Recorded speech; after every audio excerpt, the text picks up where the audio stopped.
যেমন একটু উঁচু নিচু জায়গাতে যখন গাড়ি একটু উঁচু জায়গায় যখন গাড়ি ওঠে তখন কি হয়, গাড়িটা একটু জার্কিং হয় না একটু? হুম। ধাক্কা লাগে। ধাক্কা। আবার উপর থেকে যখন কোনো হাওয়াযুক্ত কোনো বস্তু নিচে ফেলেন, একতলা থেকে দুইতলা থেকে, তখন ওই হাওয়াযুক্ত বস্তুটা আবার উপরের দিকে আবার আরেকটু ওঠে কিনা? উঠে। নাকি ওঠে। উপর নিচে ফেলে দিলে নিচেই পড়ে থাকে, আর উপর দিকে ওঠার চেষ্টা করে না, এরকম নাকি? উঠে। চাপ উঠে। করে। উপরের দিকে উঠে যায় কিন্তু আবার আরেকবার।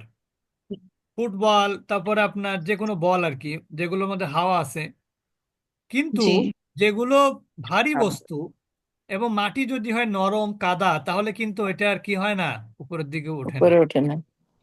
তা আরবি বর্ণমালা বর্ণের মধ্যে এরকম কিছু বর্ণ আছে, যে বর্ণগুলো আপ- বর্ণগুলোর উপরে যখন সাকিন হয়, সাকিন মানে বুঝতে হবে মাটি শক্ত। সাকিন মানে কি বুঝতে হবে? মাটি মাটি শক্ত। মাটি শক্ত। শক্ত। তাহলে ওই মাটির উপরে যদি আপনি ফুটবল ফেলেন, তাহলে ফুটবল কি নিচে থাকবে না উপরের দিকে একতলা ছাদ পর্যন্ত উঠে যাবে আবার? নিচে উঠে। থাকবে। নিচে একতলা থাকবে। ছাদ পর্যন্ত কিন্তু ওঠার চেষ্টা করবে। জি তা জি। এরকম 5টি অক্ষর আছে, যে 5টি অক্ষরের উপরে যখন সাকিন হয়, সাকিন ছাড়া কিন্তু কলকলা হবে না। তো ওই জন্য আচ্ছা। ওই 5টি অক্ষরের উপরে সাকিন হলে তখন এই অক্ষরটাকে আবার প্রতিধ্বনি হয়। একবার উচ্চারণ করলে দ্বিতীয়বার উচ্চারণের আবার ওই রকম একটা আওয়াজ ভেসে আসে, ঠিক না? শোনা যায়, যেমন জি। আমি একটা কলকলা করে দেখাচ্ছি আপনাদেরকে। যেমন আমরা সূরা ফালাক পড়ি, কুল আউযু বিরাব্বিল ফালাক, কলকলা কিন্তু ফালাক। হয়নি। কুল আউযু বিরাব্বিল ফালাক, কলকলা হয়েছে? না। হয়নি। এবার দেখেন, কুল আউযু বিরাব্বিল ফালাক, কি হলো? ফালাক। হ্যাঁ, কলকলা। কলকলা কিন্তু হলো কলম। এবার। কলকলা হয়েছে। আউযু যারা ওমরা বা বিরাব্বিল হজ ফালাক। করেছেন তারা তো জানেন কিভাবে কলকলা করে মসজিদে হারামে। বুঝতে পেরেছেন, আউযু মনটা জুড়িয়ে যায়।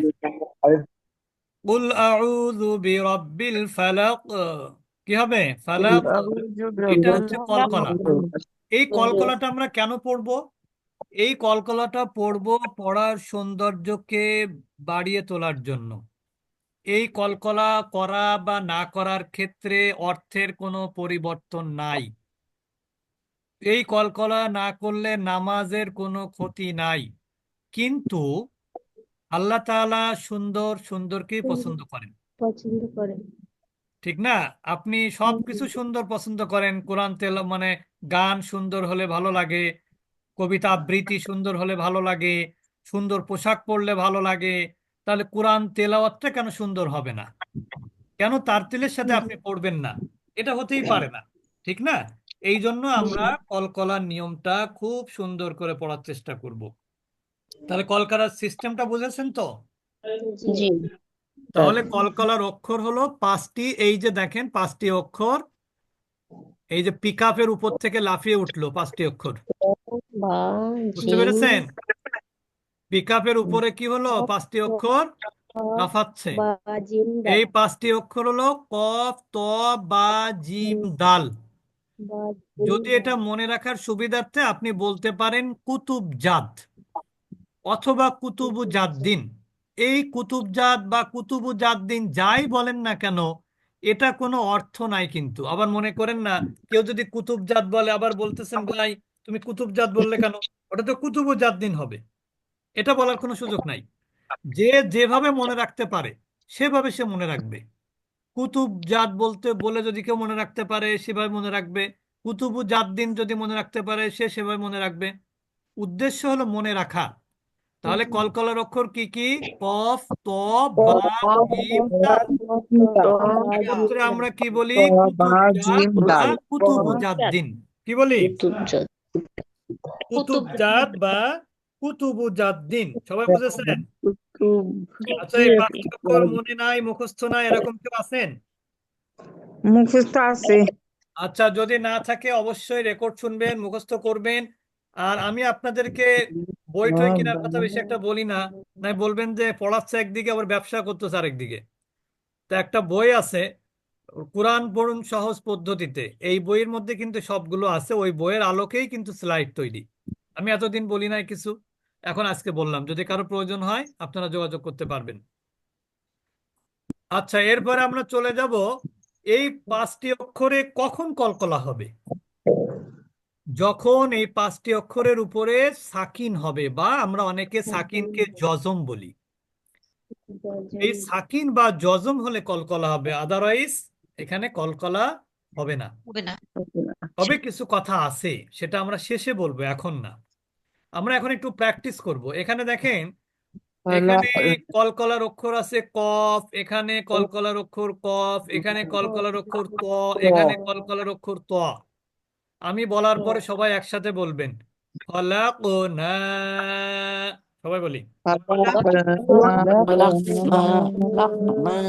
তাহলে এই শব্দের মধ্যে একদিকে আছে কলকলা, অপর দিকে আছে শব্দের শেষে আলিফ মাদ। ইসমাত। রাযাকনাহুম। এখানেও কলকলা আছে, খাড়া জবর আছে, আলিফ সগীরা। মাতলাই। মাতলাই। ভালো করে উচ্চারণ করতে হবে। আইন, কলকলা ত, মাতলাই। ইউতুইমু। ইউতুইমু। মাতলাই। মাতলাই। ইউতুইমু। এখন তো আমি কলকলা না করি, তাহলে কিভাবে উচ্চারণ করব? মাতলাই, ইউতইমু, ইউতইমু। কলকলা হলো না কিন্তু। এরপরে দেখেন বা, কলকলা অক্ষর বার পরে সাকিন। ইবেনু। আবেদু। সুবহানা। সুবহানা। হা হা, সুবহানা। ইব্রাহিমা। ইব্রাহিমা।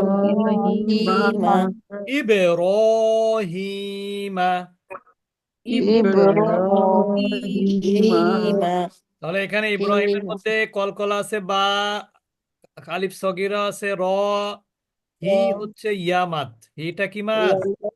ইয়ামাদ। এরপরে আমরা চলে যাচ্ছি আবার বায়ের উদাহরণ। কবেলি। কবেলিকা। কবেলিহিম। কবেলিকুম। আচ্ছা, বায়ের উদাহরণ শেষ, এবার জিম। তাজরি। জিম কিন্তু শক্ত আর কলকলা, দুইটা বৈশিষ্ট্যের মধ্যে। তাজরি। ইয়াজআলু। ইয়াজআলু।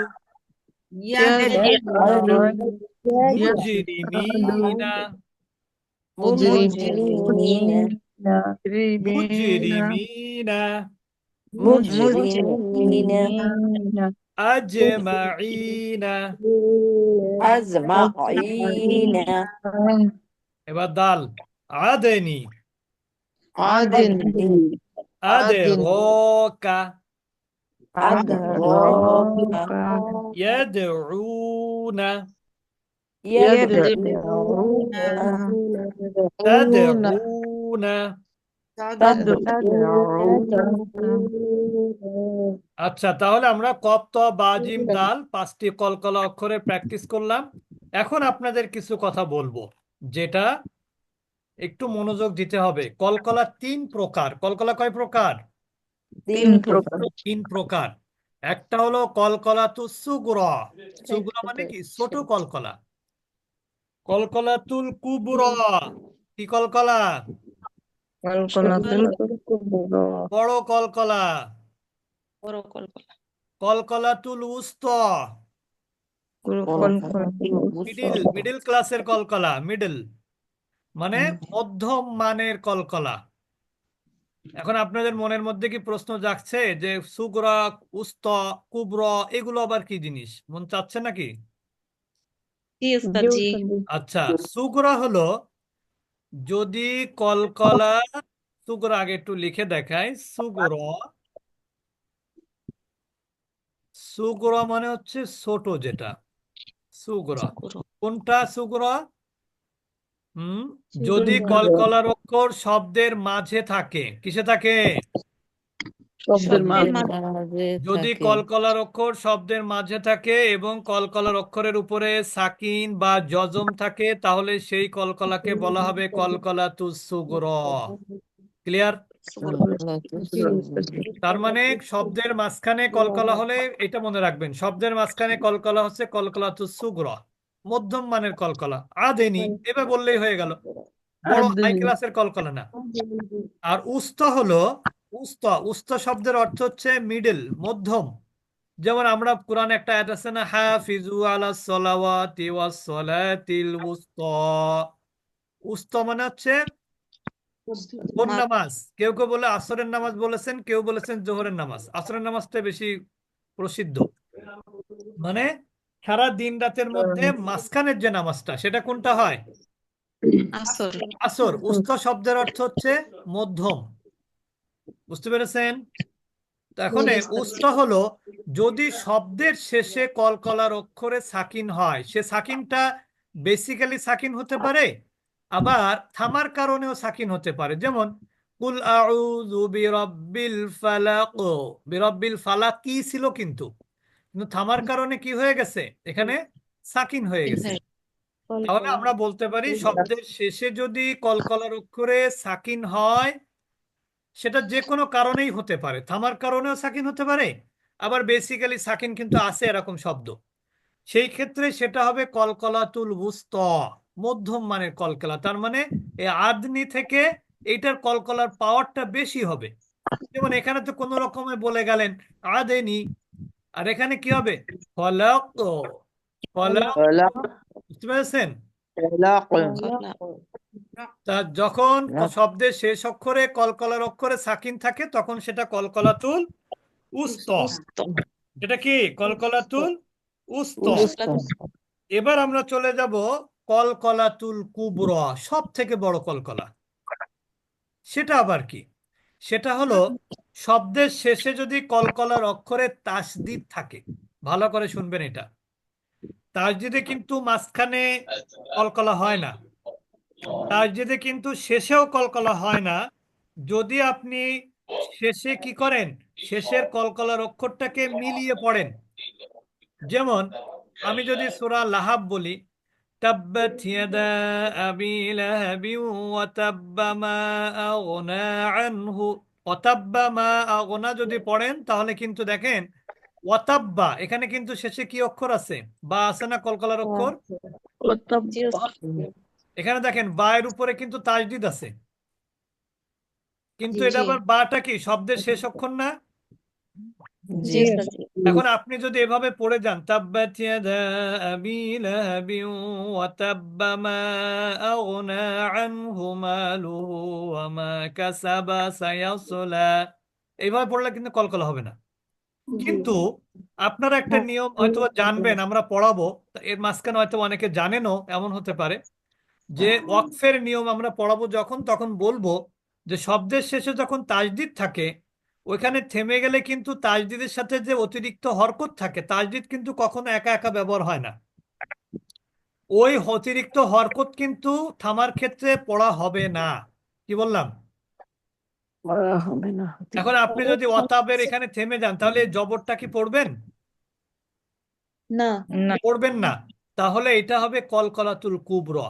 তার মানে যদি শব্দের শেষ অক্ষরে কলকলার অক্ষরে তাসদিদ থাকে এবং সেখানে যদি আপনি থেমে যান, তাহলে সেটা হবে কলকলাতুল কুবরা। খুব তার মানে কি এমন কলকলা হবে যে যদি সেই নতুন বাড়ি করার পরে যদি সেই বাড়িতে কোনো কিছু না উঠানো হয়, ফার্নিচার, ওখানে কথা বললে কেমন হয় বলেন তো? প্রতিধ্বনি হয় না? প্রতিধ্বনি। প্রতিধ্বনি তো এই প্রতিধ্বনিটা এমন হবে, মনে হবে যে ঘর ভেঙে যাচ্ছে। তাহলে কেমন কলকলা হবে? ওয়াতাব, কলকাতা। কি হবে? অতাব্য। ওয়াতাব, এরকম কিন্তু আছে। যেমন طب আরো এরকম কোন কোন সূরা দেখবেন শেষে আয়াতে এরকম শেষে কলকলার অক্ষরে তাজদিদ আছে। وتب তাহলে আমরা কি জানলাম? কলকলা তিন প্রকার: কলকলাতুস সুগরা, শব্দের মাঝখানে কলকলার অক্ষরে সাকিন থাকলে কলকলাতুস সুগরা, শব্দের শেষে কলকলার অক্ষরে সাকিন থাকলে কলকলাতুল উস্তা। উস্তা মানে মিডিয়াম ক্লাসের কলকলা। আর কলকলাতুল কুবরা হলো হাই ক্লাসের কলকলা, বড় কলকলা। বুঝতে পেরেছেন? জি আছে তবে এই ছোট বড় মিডল মাঝখান এগুলো না জানলেও কলকলা আপনি পড়তে পারবেন, তবে এগুলো জেনে রাখা ভালো। কলকলার তো একটা ক্রাইটেরিয়া আছে না? তাই জন্য আমরা বললাম যে কলকলা হচ্ছে শব্দের মাঝখানে সুগর, কফ শব্দের শেষে উস্ত, আর শব্দের শেষে যদি তাজদিদ যুক্ত কলকলার অক্ষর হয় তাহলে কুবরা। এই এক জায়গায় শুধু তাজদিদ যুক্ত অক্ষরে কলকলা হয়, আর কোথাও তাজদিদ যুক্ত অক্ষরে কলকলা হয় না। কারো কোনো প্রশ্ন আছে?